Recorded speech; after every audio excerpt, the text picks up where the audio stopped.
Wearing my tank top in your honor, bro. This I'm trying shirt to is get for it to them. rub off. So, but you look great as usual. But yeah, welcome back for another Malazan Book of the Fallen collaboration with my homie Ruthan, Bad the High Fist. How are you, buddy? Not too bad. It's good to see you, Iskar. It's good to see you too. You know, in America, we don't even celebrate May Day. I think ours is in September or something. But for me, any excuse to get you back on and shoot the you know what over the 10 big books is just always a treat. And I figured we could at least finagle this into something kind of fun and talk about like the workers, if you will, of the 10 big books. But before we get into all that, just how are you? I saw you got Erickson back into the mix as only you can do. How are things going? I'm almost there, Ishka. I'm almost there. He's sort of he has agreed to reconsider his position because I did want him to sort of think about the fact that this was a very limited spectrum of opinion that we were dealing with. So it wouldn't really be fair for us to shut the entire thing down. I was just reading Erickson's comment on Daniel Green's video that Daniel Green put up like a year ago on Erickson's Facebook post. And the Erickson there is the one that we need. He's like, oh, listen, I don't care what people think. I'll go on expressing my views, right? If you guys have a problem with it, that's not really something that's sort of that I'm going to be too worried about. Right. So I hope we get that Erickson back. No, me too. And you guys are right on the precipice. You and Quick Jen, actually, who I'll link to Quick Jen's channel because she's had some absolute bangers, but you guys have them right up to that precipice, I think. So the best new Malazan channel in a long, long time. Those two videos were amazing. And she just has this certain unique perspective because we've not really had someone doing these character studies of these humorous characters and kind of breaking down the seriousness and the humor in it. To me, that is the best new Malazan channel in a long, long time. And listen, Erickson shared both videos. So that is testament to what a great job she's done. Yeah, totally. No, she's 2 for 2. And the characters that she picked just smashed it out of the park, like the favorite Bonehunters, you know, who underappreciated maybe in the, at least so far on MalazTube. So that's pretty cool. But there's, you know, in terms of the May Day stuff, there's like a ton of actually, and we thought actually too that we would save obviously soldiers work for, you know, the Empire, but we're going to save that for another video because there's so many other people who are, you know, actual labor right out there that we can kind of, there's a lot of meat on that bone for us, I think. Who do you want to start with? Ishka, can you just give me a second? I think I just need to move around the bucket behind me. Can you just give me a second, please? Yep. So, Ishka, on the sort of idea of May Day not being celebrated in the United States, here's a bit of trivia that our viewers might find interesting. So, May Day is, of course, another. It's a spring festival that's on one side. But what we are here to discuss is International Workers' Day. International Workers' Day is celebrated all over the world as May Day. And ironically, it was not in Russia or the former Soviet Union or whatever it was that it was declared as a holiday. It was declared as a holiday in Paris by the Communist and Socialist associations in Paris. And it was done to commemorate the Haymarket Massacre in Chicago. So it was the 1886 or 5, they went on a protest demanding an 8-hour workday back in the 1880s, and that turned into a big clusterfuck. So the roots of International May Day are right where you live, Ishka, and you guys don't even celebrate International Workers' Day anymore. Yeah, exactly. We have a Labor Day where everybody gets Monday off in September, but no, we have very strong labor roots here in America. It's funny, it goes back, you know, because we're the ones who started polluting the whole rest of the world, right, with our factories and stuff like that. So a lot of that is ground zero here. So there's a lot of good stuff, and there's a lot of people who kind of bear the brunt of, shall we say, hostile work conditions because well, maybe we should talk about, and actually I just finished Memories of Ice. I started House of Chains already, but poor old Reese, right? Emancipor Reese is just the classic, hostile work environment type of dude. Yeah, I mean, listen, I can speak about Reese all day, as you know, and the great thing about Reese as a laborer is that he never complains about his job. Internally, perhaps, internally a lot, but Reese always follows the orders of his employers. He's ready to risk his life. He's ready to risk his dignity. He's to shred his dignity. He has to undergo all kinds of painful medical procedures that Bauchelain comes up with under the guise of easing Reese's discomfort or pain. Yeah. In the Bauchelain books, we see that all he wants is a job. He just wants to be employed. He just wants to be a working man. He just wants to be an honest worker like you and I, or perhaps not like you and I, but he wants to be an honest worker. And he never gets rewarded for it until he meets Bauchelain and Korbal Broach. He is the quintessential sort of man looking for a job, who's just happy to be employed, who's just happy that he can be of service to his employers. Do you like Reese, Iskar? I love him. Yeah, I think he's hilarious because you expect him to be exactly what you say, like constantly complaining. He's working for these kind of, morbid psychotic dudes who are also just like kind of rule him with an iron fist. I loved at the end when he like has the broken teeth or whatever, and Gruntle cruises up after everything, and he like stops their carriage on the road out of town or whatever, and Reese is like talking with a huge lisp or whatever, and it's like Gruntle's assumption is like, oh yeah, poor dude's like been absolutely brutalized by his employers or whatever, and now it's actually that he's just been like chewing the olive pits again or whatever, and they actually are like, oh my god, thanks for like bringing this to our attention, because now we're gonna like heal the guy to get him back up to like full operational status or whatever. And he's like scared of Korbal Broach's ministrations, I guess. And it was just a hilarious scene, but I love him because he just has a positive attitude. He's also like, he doesn't like just love him blindly or whatever. Like you said, it's more about, I think, the kind of duty aspect, because he always says like, oh, you dumbasses, like when Quick Ben leaves. And I think also once with Gruntle, I can't remember, but he's like, yo, you can't just like do this and then not kill these dudes and walk away. He's like, you should kill them. But it's like, it's not a personal preference one way or the other. He's just like stating it matter of factly. So he embodies the idea of hating your job, but being faithful for it as well, because he needs this job. And while he recognizes that Korbal Broach and Bauchelain are just evil and are a threat that need to be taken out in the interest of sort of humanity's larger concerns or whatever, right, he wants that to be done by someone else. Right. He does not have the courage to be the one who does it. And he gets paid a lot of money. He gets paid a tremendous amount of money, more than what his previous employers were making. Forget about what his previous employers were paying him. He is making more money than his previous employers were even making. And due to, of course, other family circumstances, let's say, he needs the job and he needs to make sure that he stays away. The other thing that's very interesting about Reese as a worker is that if you look at many jobs that require a lot of mental stress or manual labor, many of them suffer from substance abuse problems. Yeah. So this could be people who are working in the mines. It could be people in the developing world who drive around cycle rickshaws. It can be sort of many people from that labor class. They either drink or they consume some kind of drug in order to ease the pain. So Reese in the Bauchelain novellas, at least, starts developing this drug habit. And that is not only to deal with the physical rigors of his employment, it's also to deal with the sort of the mental rigors. I mean, come on, other than myself, I'm not too sure too many people in the world would enjoy hanging around with Bauchelain and Korbal Broach. So we do have to cut him some kind of slack.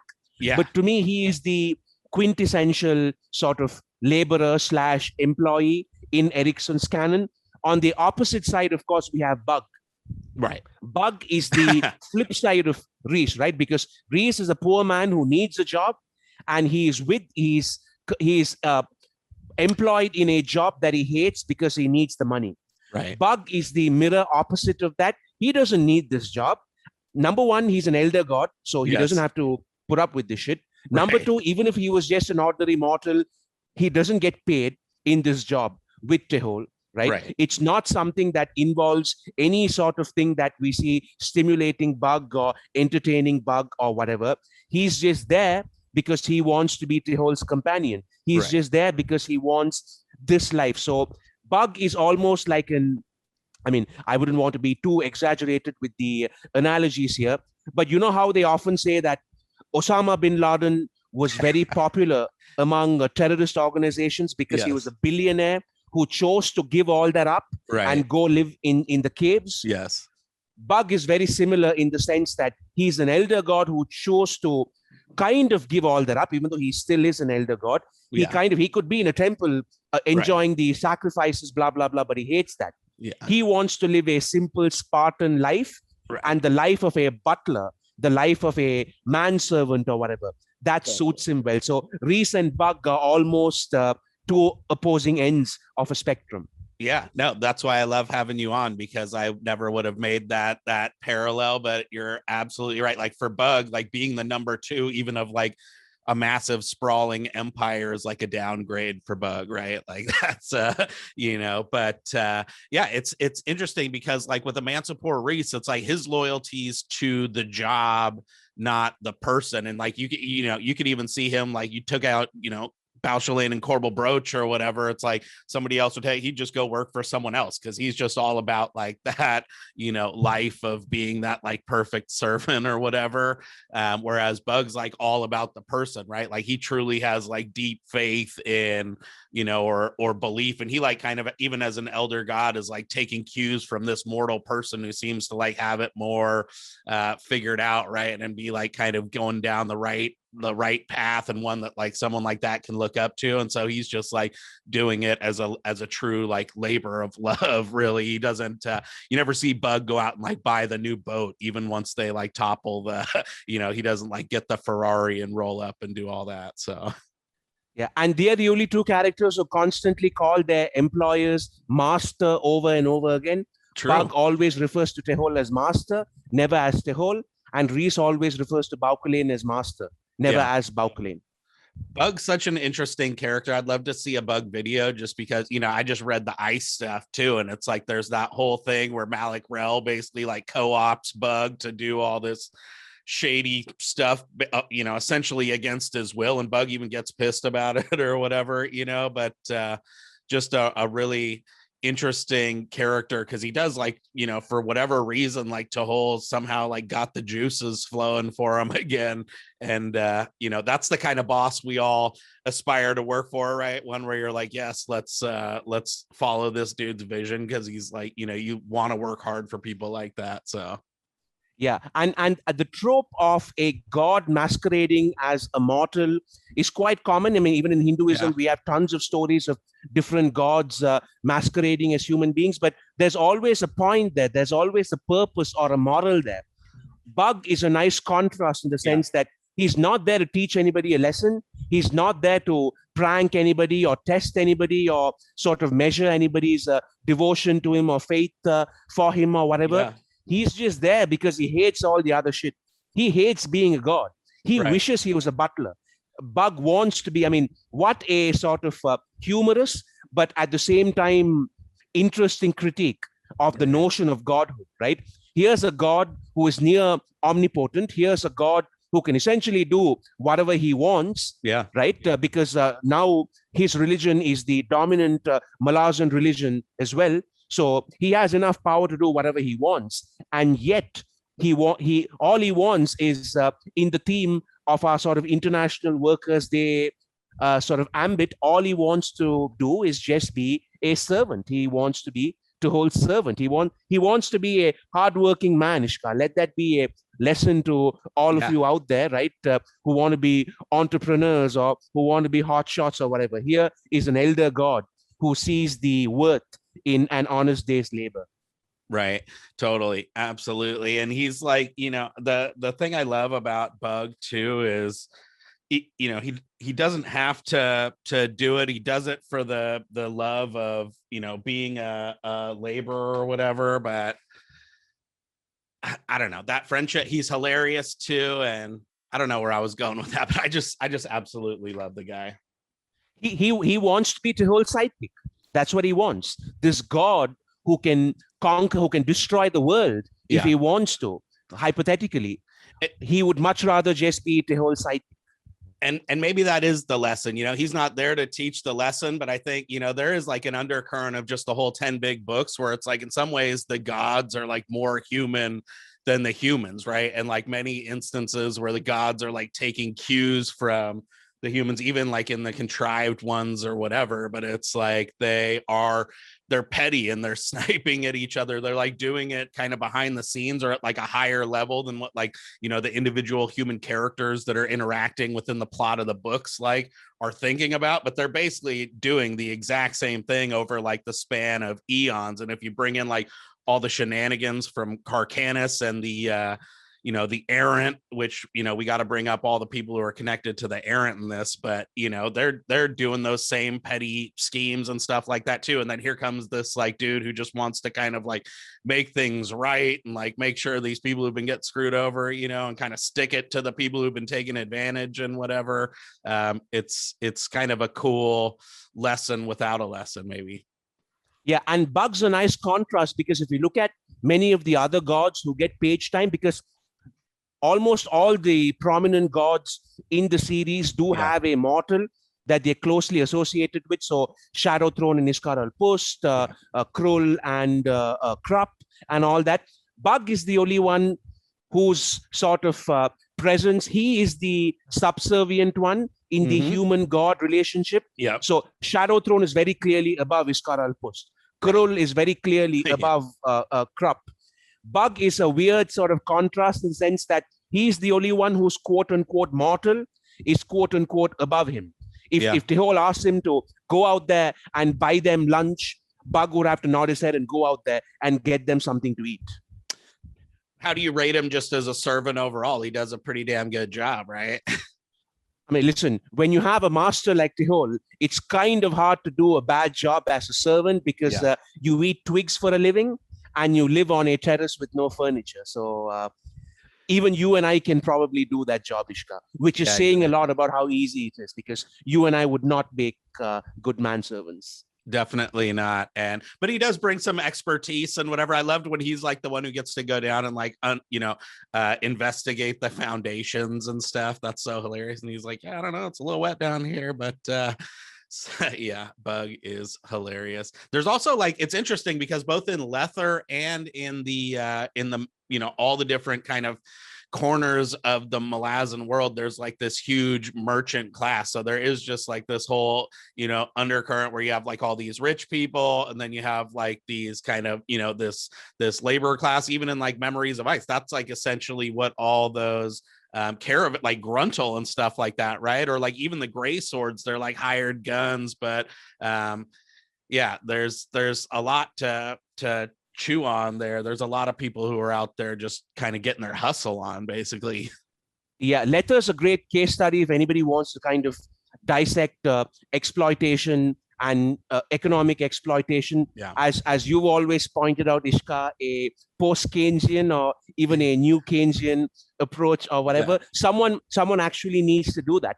Because as far as the sort of the worker-employer relationship's concerned, and as far as economic exploitation itself is concerned, the Kingdom of Lether is such a great example. I wish I had the economics knowledge to do it justice. I have a little bit of knowledge and I can do a 20-minute or 25-minute video dissecting that, but there's so much there for a series of videos for people like you who actually have professional economic knowledge. There is so much there that can be broken down, because what I liked about it in particular, and I think I've told you this before as well, doing anti-capitalist shtick is easy. Yeah, sure. Doing anti-materialism, greed is bad. Oh, look at how greedy these people are. Look at the excesses that these people enjoy. Just doing that kind of Michael Moore stuff is easy. Yeah. But what's much harder is the sort of the subtleties that you need to show the reader, where you sort of explain that there are certain things in human nature that drive people to this, and that these societies function because the people who make up the society want it to function that way. The big problem with a lot of the sort of revolutionary socialists who try to analyze things is that they always paint it as a clear-cut case of exploitation, of the 1% exploiting the 99%. Many of them don't realize that the system exists precisely because the 99% are happy with this. The 99% are happy with getting their scraps and with the sort of the possibility of them becoming the 1% someday. Because even systems, if you look at almost any system of exploitation, ironically, there is a lot of opportunity for social mobility. So because once you give people sort of the illusion or the notion that they can move up the economic ladder, they will be willing to put up with all kinds of exploitative systems, because their ulterior motive or their ulterior sort of final vision is that one day they will be among the sort of the ones at the top. Right? It's kind of like in Animal Farm, where the pigs at the end of Animal Farm become the humans. 100%. Yeah, no, we see that even in my business. It's like the people who even don't sell any real estate or sell one or two pieces of art. They always think they're just a step away from that thing, and so that's kind of like where they kind of shoot from when it comes to stuff like that. But there's huge amounts of video potential there. I can't wait to get to Midnight Tides, honestly, because there's so much cool economy stuff. But I think you're 100% right that, and what's cool about these books, and not just as it relates to kind of the labor angle or slavery and exploitation and stuff like that, but is he kind of just throws the stuff out there and doesn't say like this is good and this is bad or whatever, or like it doesn't have like a strong undercurrent, I think, one way or the other. You had a great video about like trying to pigeonhole him politically or whatever, but not every, even like with imperialism or exploitation, right, like not every single flavor of that is created equal. And I love like the whole thing about the Edur taking over in Midnight Tides, and that being like the kind of what happens if Sitting Bull had kind of had amassed enough power and stuff like that. And it's like it doesn't end up with this like utopia where everybody honors the land and does all the like stuff that all of the positive attributes that people place on those. It wasn't just like that just became the dominant thing. It was like there became like exploitation and stuff like that in its own right. Same thing with on the flip side, I remember in Deadhouse Gates, there was that, they're fighting all the native tribes, Coltane, when he's like, leading the chain of dogs or whatever. But then there was those last couple tribes or whatever, the Kundral and, and there was one other one who they trade with, right? And that was like where they got those final supplies that they kind of needed to get the rest of the refugees there with water and whatnot. And they were saying how, the Malazan Empire came in and like conquered everything, but then they basically like let them be their own like warlords and whatever, because it was like easier to administer for them, and they basically all still got to do their own thing. And so it wasn't necessarily like this evil come in and like impose Christianity on these tribes and do all that stuff. So it's like, not that it was great, they still came in and killed people and did all that stuff, but it's like, but it wasn't just that kind of stereotype of indiscriminate slaughter and forcing people to wear dresses and stuff like that, like the way that you normally think imperialism happens. So absolutely. And the best empires, even from our own world, are the ones that give the locals some kind of illusion of control. So for example, even when I love using the British in India example because just because of my frame of reference. Yeah. So at the local level, at the rural levels, the British never really imposed any of their laws. It would still be the local panchayat systems and the community gatherings that would pass judgments and that would sort of make customs and laws and things like that. While the sort of the grip of the British would almost be an overarching one, but not something that paid attention to detail. And that's very much the Malazan Empire style as well. In terms of the point that you were raising before this about the Teist Edur now coming into sort of a letter, the way that perhaps what would have happened had the Native Americans been able to march on Washington once again. And I think Ericsson's mentioned this as well. The system, the economic system, has become so big and it's so seductive that it doesn't really matter who's in power. This system will seduce any newcomer who comes into it. It will absorb any newcomer who comes into it. And once again, look at what happened to the British colonies once the British Empire withdrew. These countries were all monarchies. When the British Empire came in, they didn't revert to a monarchical system. Once the British left, they had their own parliament, and they would have a prime minister, and they would have a president. All of the Commonwealth political systems, India, Pakistan, Sri Lanka, the African ones, Canada and Australia, all of those countries, they did not revert. Of course, Canada and Australia didn't really have that kind of indigenous civilization. But I'm talking, let's just South take Africa. the Indian. Right? So Nehru was not the first king of India. He was the first prime minister of India. And when the British left, it was essentially the system that the British had imposed on India, except instead of white guys, you now had brown guys. That was the only difference. And once the Tido takeover letter, it's just, it's the same system with just a bunch of blue guys. Totally. And they like actually even move into the palette, like same exact like symbolisms and all of that stuff, right? The like trappings and whatever, they just like slotted themselves right into that. Even like with, breeze, but it like same position, same like, all that stuff. So it was it's like the system corrupts, right? Like even the good people who go in like well-intentioned and stuff, and that's like the other thing. It part of the, even with the kind of divide and conquer strategy, right, where you have like you let, and I think Alexander the Great even did that too, right, when he was like conquering all that stuff, then he would like set up a local like whatever, but then it's easier to pit them together against each other and whatnot. So it's not necessarily just like a benevolent thing either, but I just like that you kind of see both sides of like, hey, maybe this like that the result, the net result of this imperialism wasn't all bad. They were able to retain their culture and be relatively like autonomous until times of war, and versus like this what might be seen as this like, I don't know, I'm coming at it from a very Western California woke perspective of folks who are like, the environment is good, and like a lot of that stuff that you say, like, right, racism is bad and environment good and all that stuff. We aspire to like really love the land and cherish it and take those lessons from Native America, but it's like if you kind of like project that logical conclusion forward and explore those things, it's like there would be problematic aspects to those societies and either way. So I just like exploring that there's no utopia, and he just gets you thinking. Yeah, and the people who go on these sort of monologues, who discuss all these things, particularly in a book like Midnight Tides, as you were saying, no one really comes out and says, oh, look at this, look at that. Even the moments where people do it, it feels realistic because that's what the character would actually say, right, faced with a situation like that.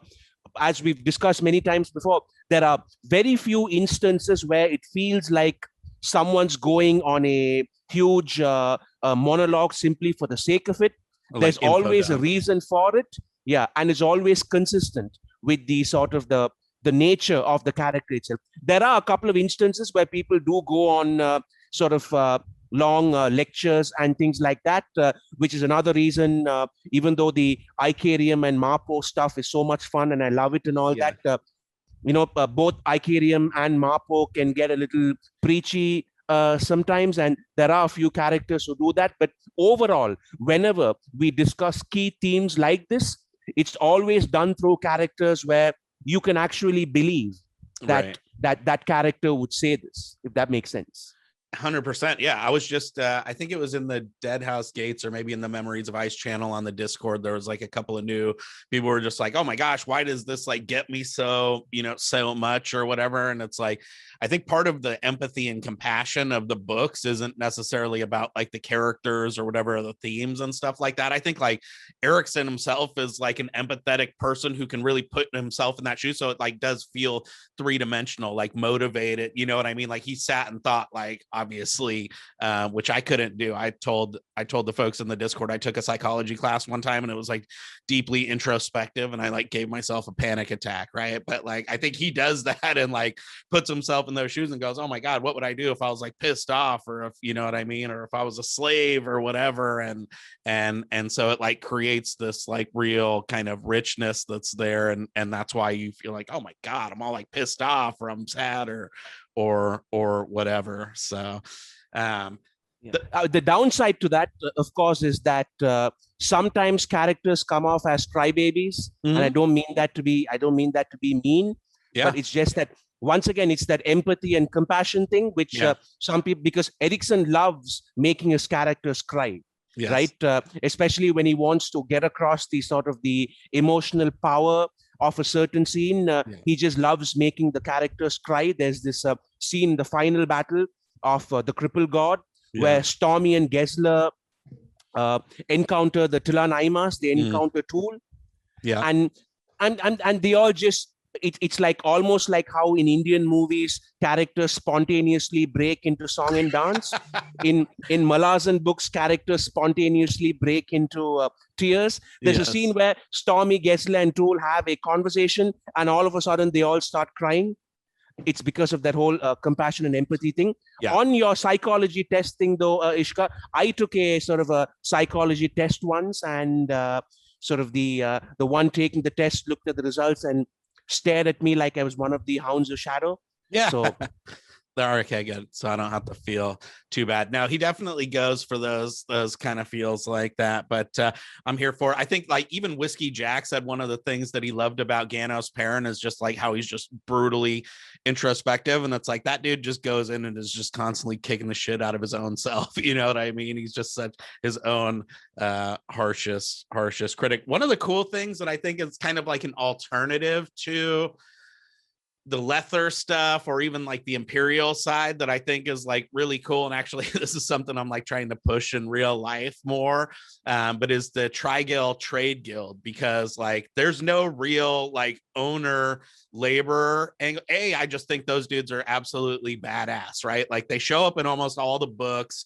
They're like, you know, that could be a freaking show in itself. And then you could kind of like zoom out around the Trigale Trade Guild and kind of like introduce the Wiccans, introduce the Moranth and whatever. But I love how they're all shareholders, you know what I mean? And so like when Gruntle goes to work, he's like part owner of that, like, you know, little branch of the business. And it's just cool because, and that's like going back to what you were saying, you know, really early on and stuff about just like people think, you know, like capitalism is bad and, you know, it's for me, why I loved economics in the first place too, is because it's not even about like capitalism or even money, right? Like money is the stand-in for incentive, right? It's like, and so it's all about like, how do you line up the incentives? And that's why I love about like, you can't, you know, there's examples where markets fail and don't do what they're supposed, or don't lead to like this optimal outcome that we might think from a societal standpoint. But there's also ways that you can totally manipulate the incentives to get things to line up so that the right thing kind of happens more organically without having to like force people into doing the right thing. It's like, hey, I can create these conditions that like make you want to do the right thing, you know, yourself. And I think the Trigale Trade Guild is a perfect example, because it's like you give folks a dog in the fight and they, you know, those folks are ride or die. Those are the best, you know, workers you get. They're in there cutting arms off of shit. You know what I mean? So yeah. And in addition to making them shareholders, when we look at today's world with discussions on the rights of workers and the rights of employees and things like that, look at what happens if one of them dies in a journey. Their family gets twice the share, which is a very important part of how the shareholder system is kind of sustained. So while you have a personal economic incentive to sort of be an active participant, I think Krupp, that sneaky snake, right, is the only shareholder we see who doesn't really accompany them anywhere. Working. Right? True. Which once again is a metaphor for how no matter how good your system is, there will be someone cunning enough to exploit it. But I always like the small hint, this tidbit we get about the Trigale Trade Guild of if somebody dies, that person's family gets twice the share. right? And think of what a simple but instinctively acceptable system that would be to many workers who kind of work at the sort of the bottom rung or in high risk jobs. If I'm not mistaken, these are the terms of agreement that people who work in oil rigs, people who work in sort of manning the pumps in large ships, right? Jobs where small accidents can end up in you losing your lives. Many of these, even in the real world, have employment terms where they make sure that your family is well compensated, because that's what most laborers want, right? Most laborers simply want financial security for their family or for their next of kin or whatever. And not only, as you said, is the Trigol Trade Guild a very clever do they have a very clever mechanism to get everybody involved through incentive? They also have something to make sure that if you do something that the rest benefit from, your next of kin and your estate will have will get twice the amount, which I was always fascinated by. It's these small things that make so many of these books so dissectable, where the Trigol Trade Guild, we can essentially just point out small things like this. Another observation I've made about the Trigol Trade Guild, and this is not as positive, I guess, I wish we saw them being a little more competent, if that makes sense. Let me explain. We do see them in Deadhouse Gates doing something amazing, which is go into an Azath house, right? Everybody should sort of give them credit for that. That is amazing. We do see Silver Fox being shocked when the Trigol Trade Guild tells her that they can already access the Talon Warren. Yeah, she's like, you want me to open a portal? They're like, we can already do that shit. Yeah. They were like, listen, we're just telling you this as a courtesy, right? We're just asking you to be respectful. We don't need you to open this up. And she's like, not even the best Malazan mages have been able to do that. All that's fine. But when we actually see them in their element, we see them in their element in the Bonehunters, we see it in the Dust of Dreams, right? Yeah. In many cases, they get saved by other people, to the point where it almost made me think, so how are you guys sustaining this then? Because in the Bonehunters, when they go into Hood's realm or whatever that weird realm was, we find one shareholder killed by two Hounds of Shadow. And by this point, while the Hounds of Shadow are powerful, they are not sort of on the league of some of the other threats that we've seen. And even in the Bonehunters, when they get attacked, it's Ganos Paran who has to save the carriage. Bail them out. Who has to bail them out. And then later on in Book 9, when the Shigal assassin attacks once again, the employees of the Trigol, the caravan master dies. It's the Bole brothers who end up chasing them away. So I just wish we had seen them prove their mettle, if that makes sense. Because surely, if you're someone who travels through all these warrens, you've got to have the offensive power to deal with many of these threats. And it just seemed the case that they were simply a plot device sometimes to get us there.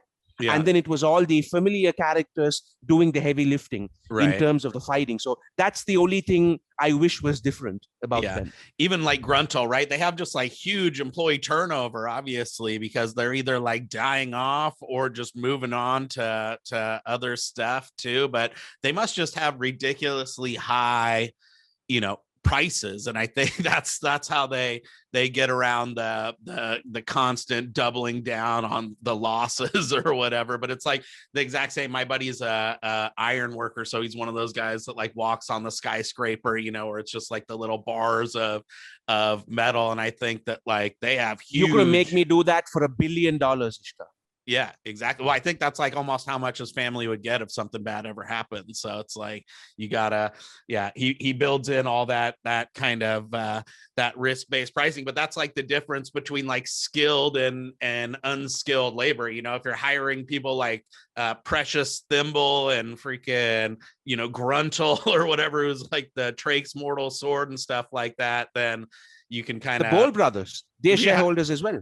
Oh my God. I love that, those Mott irregulars and stuff are so funny, and every single one's like a high marshal or whatever. That would be like a really funny side story. I'm trying to find all these ways of like, how could they start a show or something like that? Because I feel like we really need some kind of a visual thing to when enjoy. we do see stuff, if we do see stuff on the Black Dog campaign, I'm sure there would be a lot there for us to cover, because we hear that they played a very, very crucial role in that campaign, don't we? In Memories of Ice, we hear that they were the only ones who really gave the Malazans nightmares. The Malazans were scared of the Bold Brothers. Totally. And they like, they said they would just like constantly go to ground or whatever, but then like whenever they decided to turn around and fight, then they always got their nose bloodied or whatever. So yeah, there's a lot of good stuff there. There's an awesome scene where the Trigol Trade Guild, where Gruntle and all of them, they encounter a Jagut. Yeah. And the Bold Brothers just jump right in there and attack them. And even Ericsson's prose is like the sky lit up with shattering sorcery, blah, blah, blah. And Gruntle turns around expecting to see both the Bold Brothers just obliterated like a hole by this Jagut. Yeah. But they've wrestled the Jagut to the ground, and the Jagut sorcery has no impact on them. And one has the Jagut in a headlock or something like that, and the other has the Jagut in like an arm lock or something. And Gruntle's like, I'm going to cut off both your heads if you don't let this poor thing go.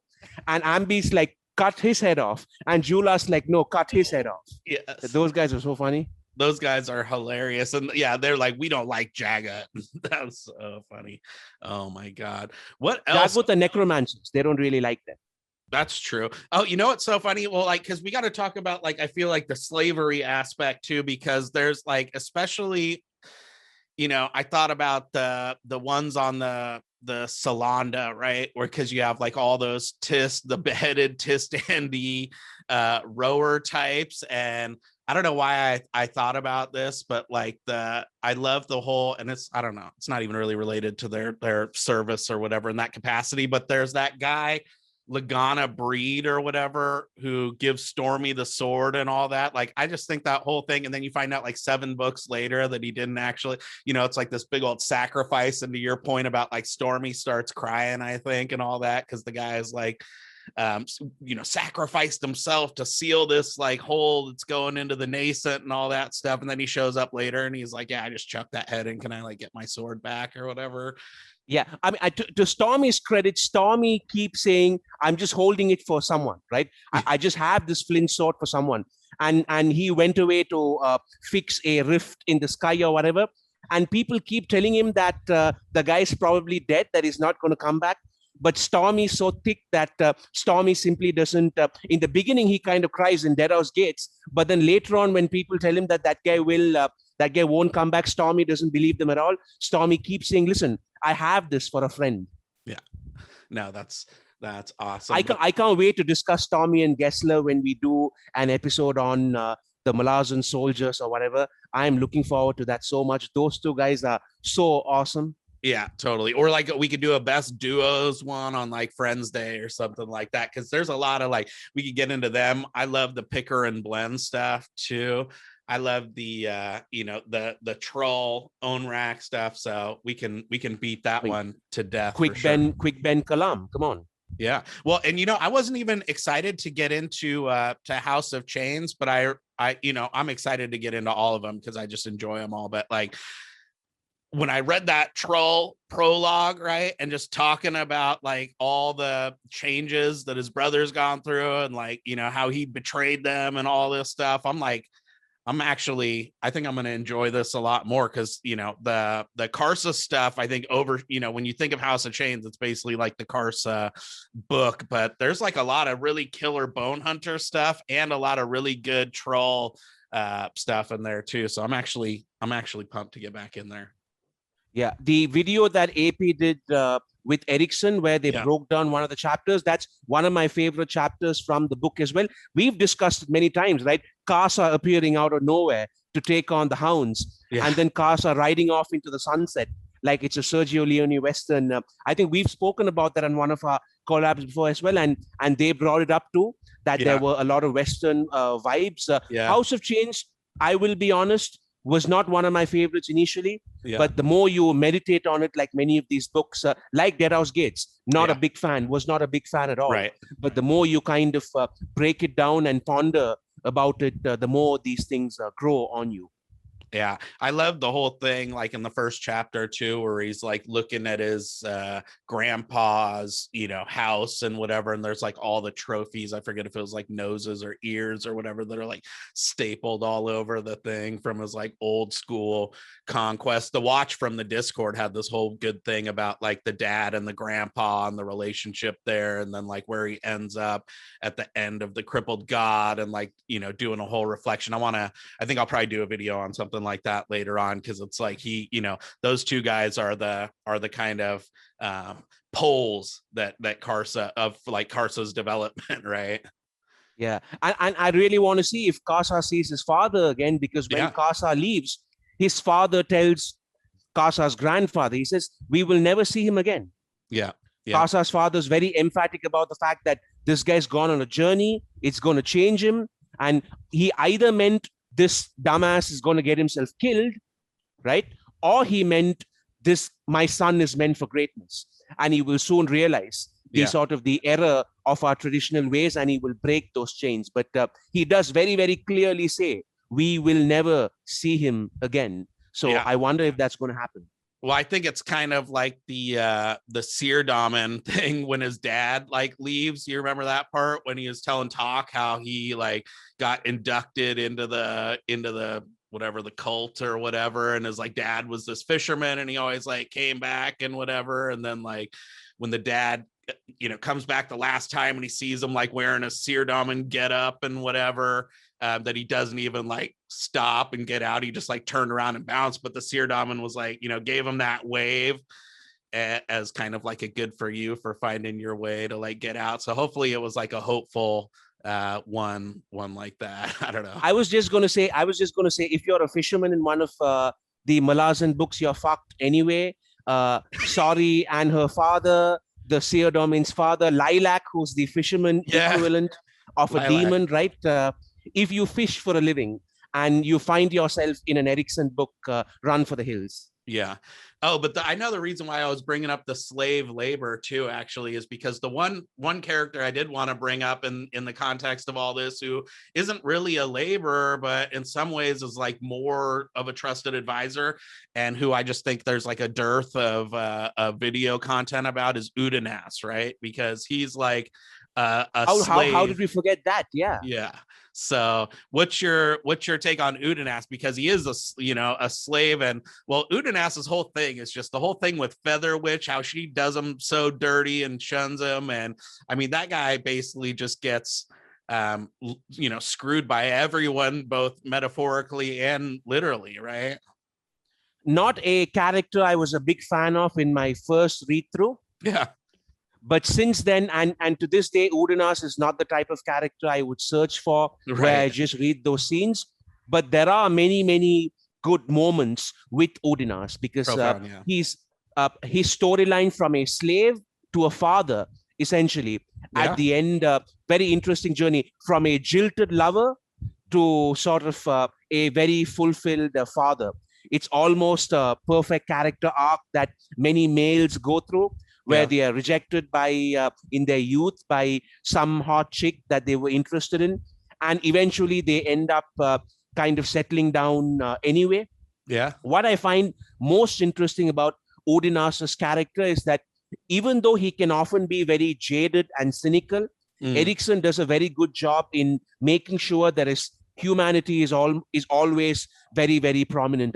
At no point do we wonder, because with many characters we wonder whether this character has lost his or her humanity. Yeah. But with Udanas, even though he goes through many, even when Kettle gets killed, and he makes that journey where he knows that Kettle will be killed at the end of this journey, in the refugium where he has to embrace his own son, even though he knows that he was raped by a goddess in order to create that son. At no point, or even when dealing with Feather Witch again, Udanas's humanity is always very, very prominent and unquestionable, 100%. if that makes sense. Yeah, and this could perhaps be because he was a slave himself. Because unlike many of the other characters who have these metaphorical chains around them. Udinas is one of the few people who was actually a slave. So he was trusted when he was a slave as a Rulad's advisor or whatever. And later on, he almost becomes a companion to Silcha's ruin when they go through that. And then the refugium stuff and all that. So yeah, not a character I was a big fan of, but certainly the more you think about the various themes, blah, blah, blah, in the book, a character who who gets elevated, the more you learn about the series. Yeah, definitely. And he's like, what's so interesting to me is it's kind of like he isn't bitter about it, right? It's kind of an analog or a parallel maybe to like Stani, right? Because she has a kid from getting raped by somebody, and it's like really hard. Like he just goes all in, on that relationship pretty much. And like, I don't know, he's just like a good dad basically and stuff too. But like, he's also, it's interesting, like, what you said about him being a slave and how in that background playing such a prominent role. Cause like, if you think about some of the really, well-known, empathetic, compassionate characters who are like, really introspective and all that, like Whiskey Jack and Ganos Perrin and stuff are always like thinking about like the fates of all these people that they're working with and getting all sad and crying about it internally and stuff. It's always like more of an academic thing for them, right? Is like kind of mapping out the chess moves that are gonna, the consequences of all that stuff, more so than like, Ganos was like a noble born and stuff like that. There wasn't the same. So yeah, his is more like born of actual experience. Maybe that's why he's like sympathetic to Rulad too, right? Because he becomes like his crutch basically, and they're both kind of like slaves in a way. And so maybe that's why he's like has an easier time, kind of supporting him or whatever.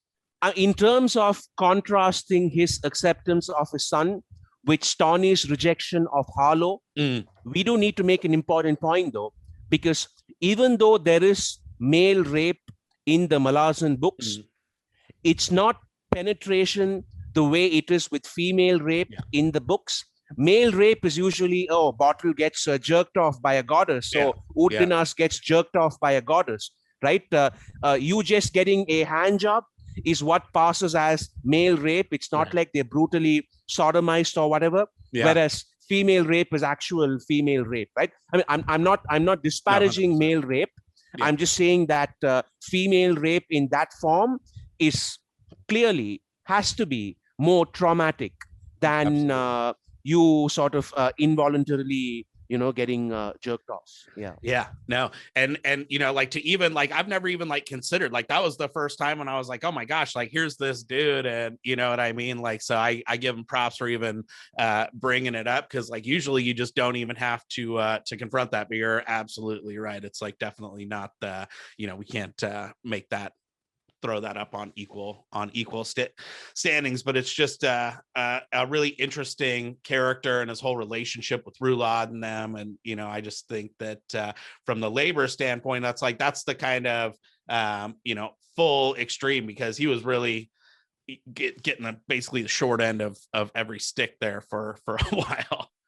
Yeah, he reminds me a bit. So there is an author I used to read in my teens called Wilbur Smith. He's a South African author who's written a lot of fictional books set in South Africa, right? I'll have to check that out. My wife's South African, so I gotta. Yeah, I know. So she must have heard of Wilbur Smith. He's one of South Africa's most famous English language writers. Oh wow! There are a few racist or what would be considered by today's standards racist undertones in his books, but as you know, I don't give a shit about that. So I find he's written a trilogy on this ancient Egypt trilogy, where the main character is a slave eunuch called Taita. And the eunuch eventually ends up being the advisor to the pharaoh or the king or whatever. So even though Udinas is not as smart as Taita from those books, I always saw a few parallels there, because it was a slave who sort of, simply because of who he is, it's not like Udinas politics his way into it. It's not like he manipulates his way into it. He simply finds himself there, and there's some kind of authenticity in what he says that connects with Rulad despite everything going on in Rulad's sort of life at the moment. Everything's crumbling and the Crippled God is taking over and all that. So Udinas has always been, someone who gave me those Wilbur Smith Taita vibes. That's cool. That's very cool.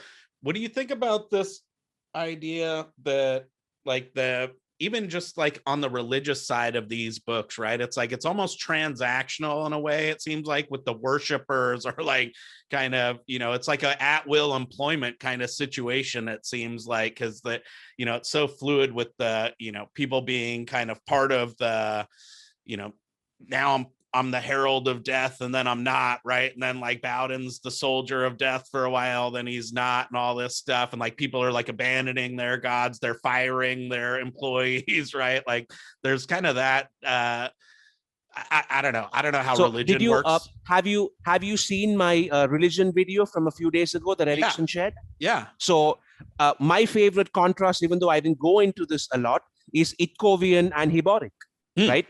They both lose Fenner.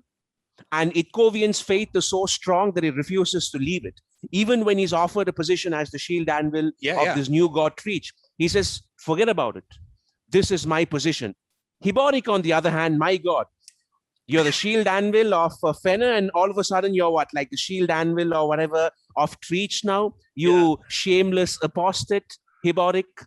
So that can often be, as you were saying, this fickle relationship, because when I did my collab with Raf, we spoke about how it would be sort of in a world where the gods actually existed, the religious debates would be completely different, right? Because there's a certain type of religious debate we have in the world right now because the gods don't exist, right? Yeah. Or in a sort of religion like Hinduism, for instance, they would say, oh, you know what? You belong to something called the Kali Yuga. So for the next 20,000 or 30,000 years or whatever, there will be no supernatural events because this is the dark time. This is the sort of the cursed time of humanity where gods will not grace us with their presence and the world will be full of greed and atheism and corruption and blah, blah, blah. So in a world where they actually exist, you can't really be an atheist, but what you can do is switch teams. What you can do is, oh, you know what? Yeah, I'm going with this guy one. It's almost like a political party. Yeah. Right? Where they get something out of it and you get something out of it. They get a lot more out of it than you do, obviously. But you have the power of switching allegiances whenever you want, while they, even though they exploit and enjoy all the power on top, there are no sides for them to shift while you have all that freedom. Yeah. Totally. No, it's almost like major league sports, right? Where all these like star players are moving around and constantly like trading teams, or it just seems like they're like a giant, a series of different HR departments and they're constantly like recruiting, right? And you only like, some are only getting a few applications through the door. They're going out, they're trying to offer these bonuses and stuff. Other people like, have all these people signing up and whatever, and that stuff's changing. So it would be it's almost like a hard deal to be a god, even with all that power, right? Because like you're pretty much, everything can only go downhill. You can only be backstabbed and stuff, really. Yeah, and the god system and the magic system in the books themselves are reflections of what you've just said, because there's this free market notion of new gods now coming up to fill in the market's needs. Yeah. While the old gods are no longer capable of fulfilling the market's demands. Yep.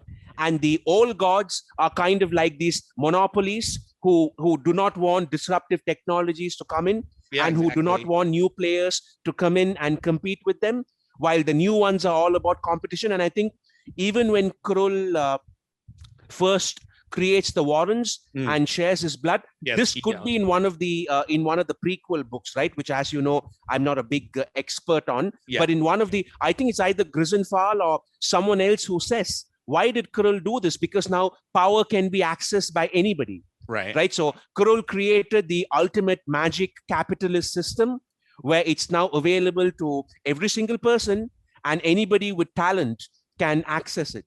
Whereas earlier, magic and power was much more of a closed socialist Marxist system where it was top down rather than there being any kind of free market option.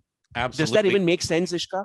100%. Actually, I have a video which it's uploaded and I just never clicked the release because I'm going to re-record it and stuff. But like, I think that's exactly dead on. Like I had this whole thing where it was like the holds are kind of like this top down, like, 1950s, like Leave It to Beaver, like authoritarian type of, magic system where it's like, it goes Leave It to Beaver is so authoritarian. You're right. Yeah, well, it's just like, no, it's just that era, I guess, where it's like, the mom stays at home, we go out and work and do all that kind of stuff, and the good old days, Iskar. That's what we call it.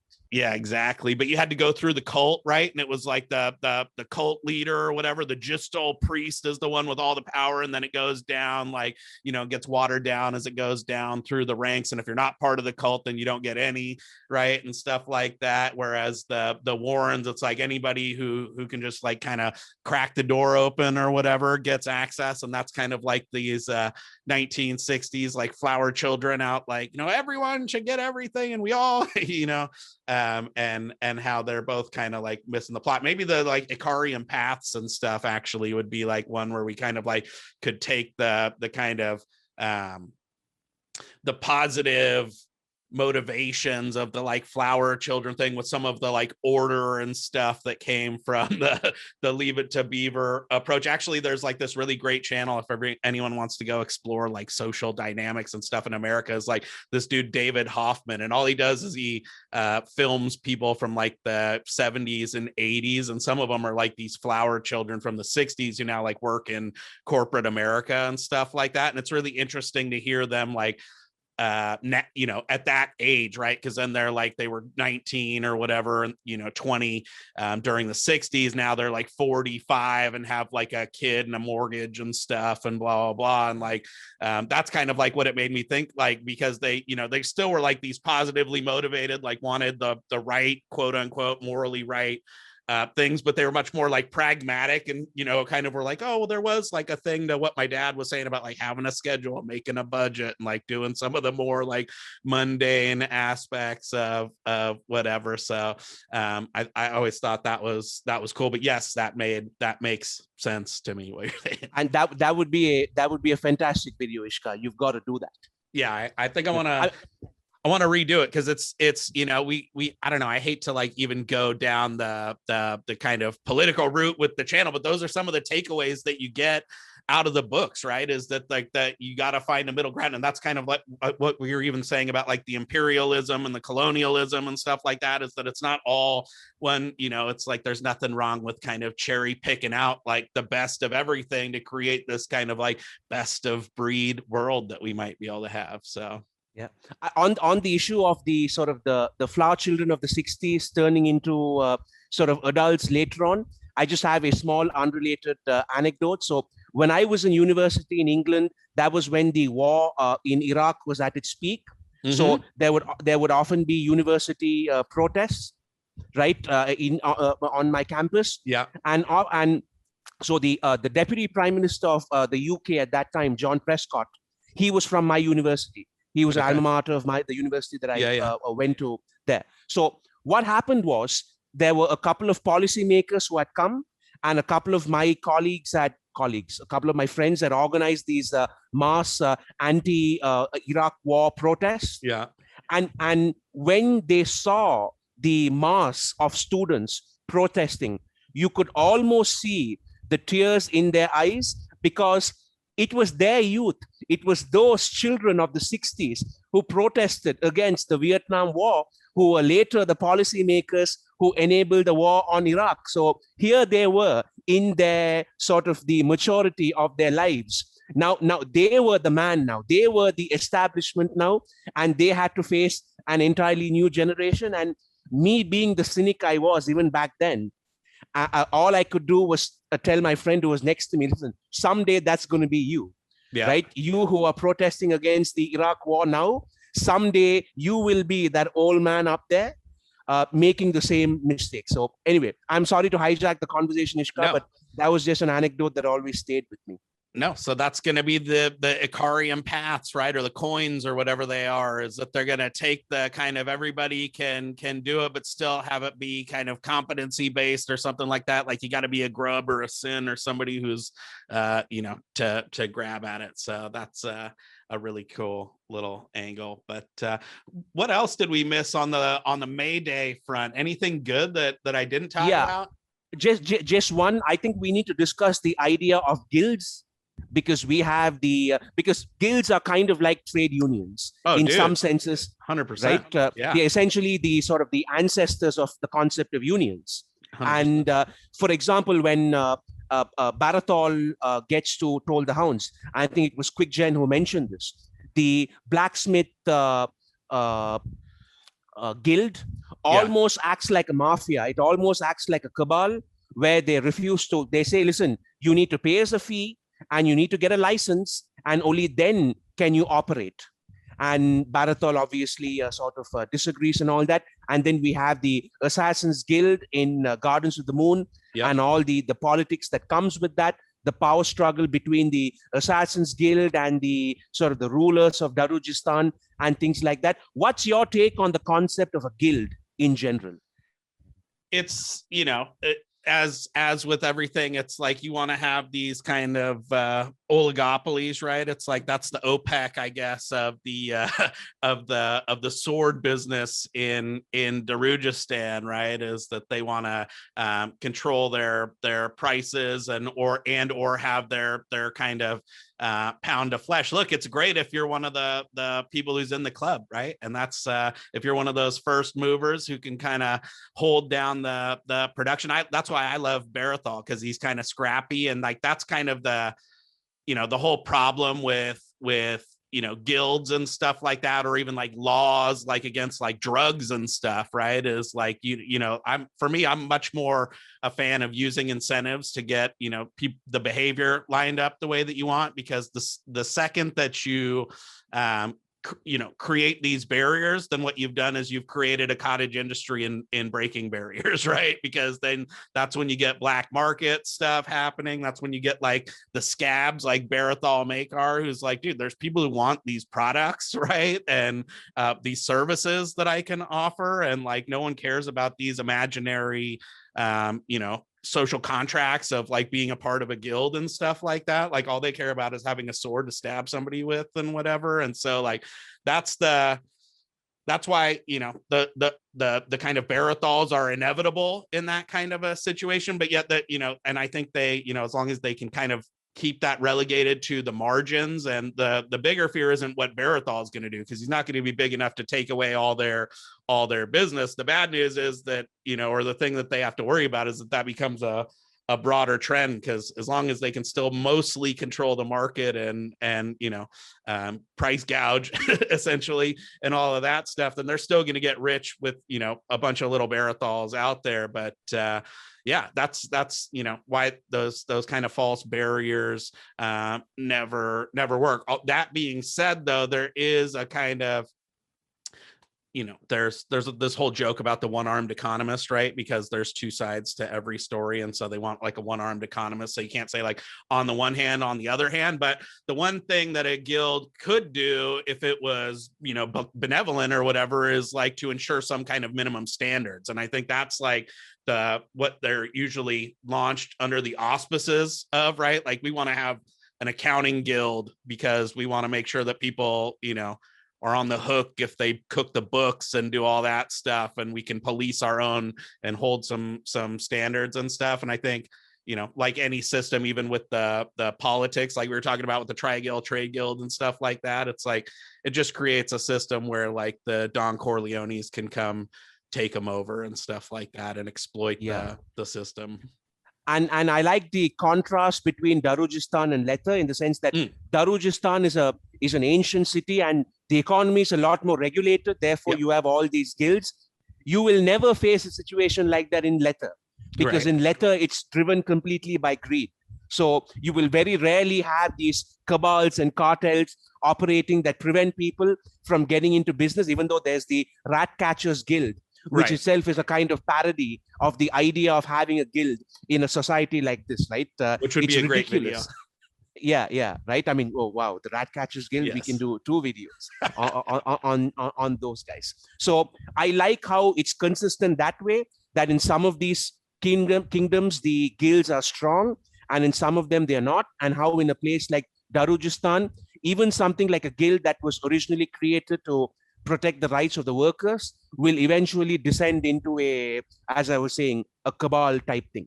Yeah, no, totally. It's like you have the kind of more exclusive guild, right, where they're trying to more like set it up in a way that they can price gouge, versus in Lether they kind of recognize the underlying greed of the consumer out there and just wanting to get in that black market's going to crop up, so we might as well just make all, recognize that, embrace it, and just make it full on legit, right? So like Lether's the one that has like legal pot basically, and Darugistan's the one where they have just like a select pot crime lord basically in humble measure. Yeah. So maybe to end off, who would you say is the best employee and the worst employee in the series? God, best employee has gotta be, Emancipor Reese. Like you said, that dude just has straight up dedication. He's gonna do the job even when you are asking him to like haul dead bodies around and like, hey, bring my guts up from the basement or whatever. He's gonna taste test the woodiness of your virgin blood and all that stuff or whatever.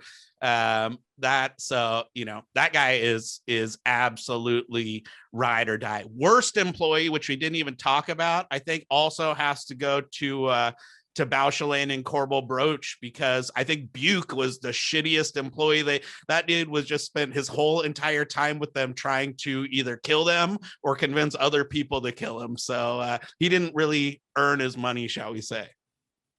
Yeah, I love Buke because so many people get annoyed when they find out that Buke just turns into a bird and flies away and never appears ever again. And people go, oh, what was the point of that? What was the point of that? Why would I want to read all that? Because once again, that separates the people who get Malazan from those who don't. Yeah. So best, obviously, my boy Reese has to be there. I completely agree there. Worse, it's a tie for me between 2 characters. One would be Iskar Post, because I just love the scene where Shadow Throne's right there and he's plotting sort of his betrayal of Shadow Throne, and he even calls Shadow Throne an idiot. Shadow Throne right there. And he's like, oh, this guy's an idiot, blah, blah, blah.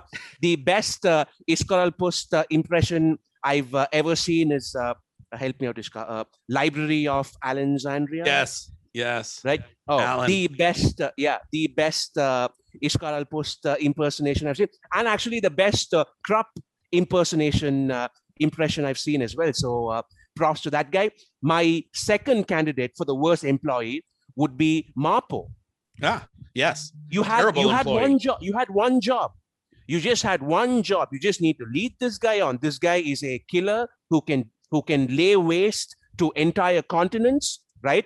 Just don't get involved with him, right? I don't want you getting involved with this guy and carrying on and just keep it purely business. Right? Yeah. Don't get it personal, and just travel around with this guy and make sure he doesn't get in too much trouble. You have one job, and Marpo can't do even that.